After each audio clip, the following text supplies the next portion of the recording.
Hi guys, have a good day.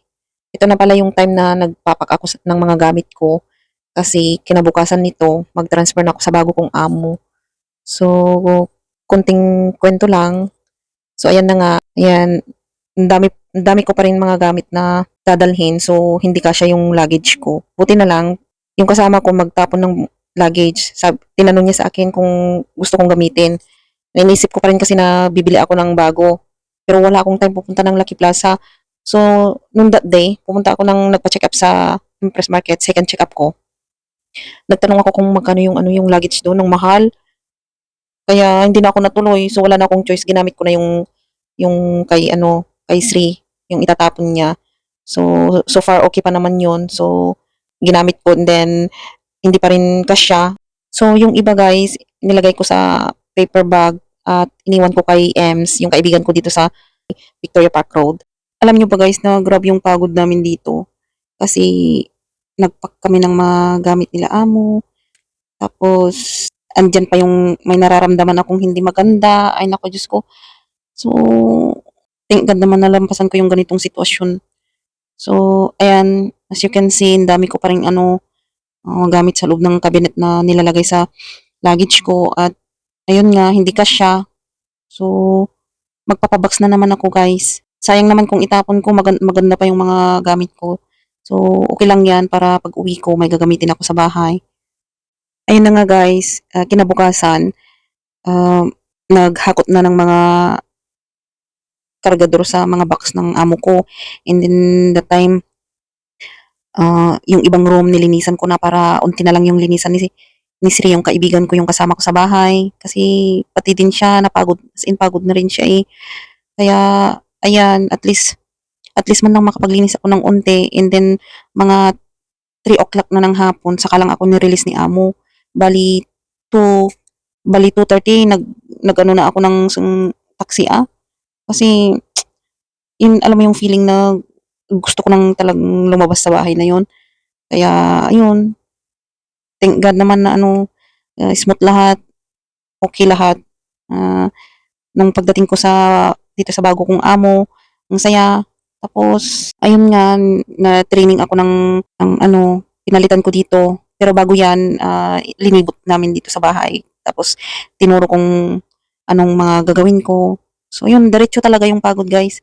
Pero okay naman, ang saya kasi dito sa pinaglipatan ko yung pakiramdam ko na masaya, wala akong naramdaman na lungkot.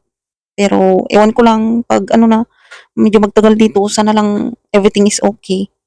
So, ayan lang guys. Ang grabe ang laki ng bahay. Kung gaano kalaki ng iniwanan ko na bahay, grabe dito. Tapos napakalinis niya. As in, ay nako. Yun nga, 1 kilo ang nawala sa akin. Char. Sana continue na. Continue na akong papayat. Dito madami akong lakad. Maraming exercise dito guys kahit hindi na ako magtakbo.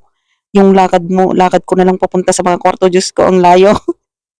Pero I'm happy na ganyan para papayat na rin ako. So yun na nga guys, sa next day na yon, ayun, nag-deep cleaning kami. Tinuruan ako ng pinalitan ko. So far, kahit napagod ako, masaya naman. Tapos, nung 29, ganun din, hanggang sa pagpalit ng bedsheet, mga ganun. So, ang dami niyang tinuro sa akin. I learn a lot. So, ayan guys. Tapos, nung 30 ng hapon, nag-off ng isang kasama ko kasi birthday niya. Kaya dito, kapag birthday, mag-off day. So, sa hapon nung dumating siya, nag-blow siya ng cake. Ayun, ang saya-saya. And then, kinabukasan guys, may lunch party kami dito sa bahay. Bumili ng pagkain namin si amo kasi pang-welcome daw sa akin. Tapos yun nga, alis yung isang kasama namin. Tapos yung isang kasama namin mag-birthday. Kaya ito, masaya ngayon. Hi! Birthday girl!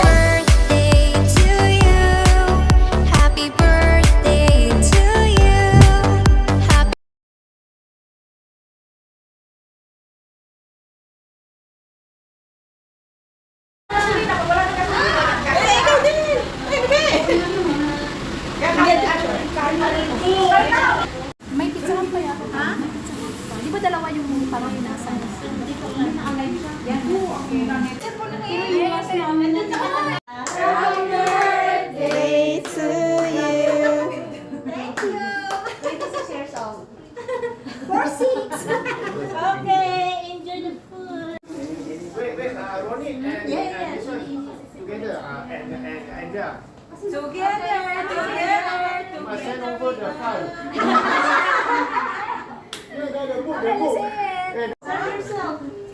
Mga angels. natin dalhin yung corona. Be.